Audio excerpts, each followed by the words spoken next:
입술이나 피부에 이게 닿게 되잖아요. 피부가 다 녹습니다. 그거는 말이 안 되는 거예요. 효과는 둘째 치고 이 법적 책임이 아예 없기 때문에 안전을 보장하기도 굉장히 어렵다고 생각을 합니다.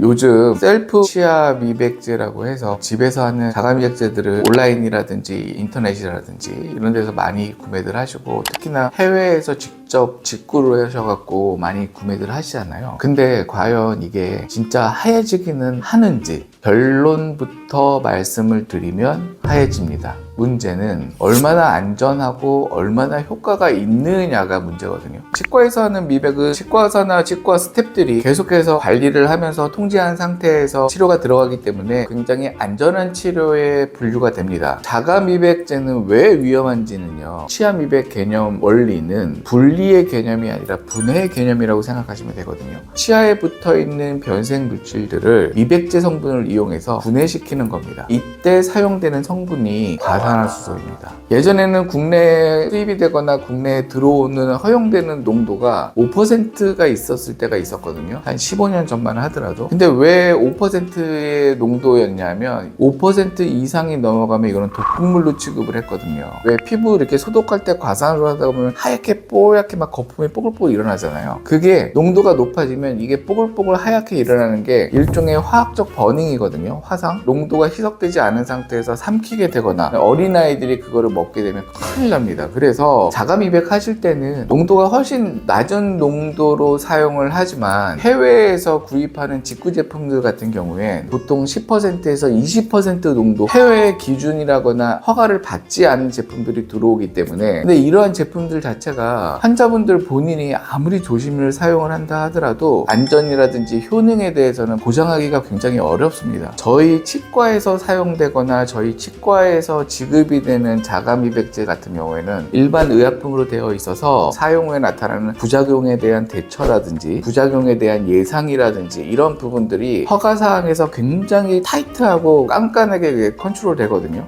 셀프 자가 미백제 같은 경우에는 일반 의약품으로 되어 있는 게 아니고요, 미용용품으로 들어오는 경우가 많고요. 효과는 둘째 치고 위험성이라든지 부작용에 대한 이 법적 책임이 아예 없기 때문에 안전을 보장하기도 굉장히 어렵다고 생각을 합니다. 웬만하면 거기에 나와 있는 주의사항이라든지 나타날 수 있는 허가사항이라든지 이런 부분들 잘 파악을 하시고요, 제대로 이해를 하신 상태에서 사용을 하시는 게 가장 좋고요. 앞으로 자가 미백을 고르실 때는 과산화수소 농도가 웬만하면 3% 혹은 5%를 넘기지 않는 게 좋을 것 같고요. 간혹 가다가 광고에서 농도가 막 35%, 25%라고 광고를 하는데 35%가 되는 미백제는요, 입술이나 피부에 이게 닿게 되잖아요. 피부가 다 녹습니다. 그거는 말이 안 되는 거예요. 35%의 과산화수소 원액을 희석해서 최종 작용할 수 있는 농도는 보통 3%에서 5% 사이라고 광고를 하는 게 맞는 거죠. 그러니까 쉽게 말해서 40도짜리 위스키를 가지고서는 3도에서 5도짜리 하이볼 만들어서 이 술은 40도라고 표현하는 거랑 똑같은 거죠. 그러니까 실제로 한국에서는 법적으로 농도가 3%로 제한이 되어 있기 때문에 그 이상 되는 자가 미백제는 다 불법이라고 보시면 되고, 제가 추천하는 제품은요, 오스템이라고 하는, 오스템 파마라고 하는 회사에서 나오는 제품인데, 제가 이 제품을 개발해서 사용하는 방법이라든지 이런 부분 같이 참여를 했었고 해서 나온 제품인데요, 10% 같은 경우에는 거기에는 3% 정도의 과산화수소가 포함이 되어 있고요, 이 15% 카바마이드 페록사이드 제품에는요 4.5% 정도 포함이 되어 있기 때문에 안전하게 사용할 수가 있으실 겁니다. 그래서 치과에서 구매를 하셨으면 좋겠고, 일반 의약품으로 허가를 받은 국내 제품을 사용하시는 게 가장 좋다고 생각을 하고요. 말씀드린 주의사항 잘 기억을 하시고 영상이 유익하셨으면 좋아요하고 댓글을 남겨주시면 감사하겠습니다.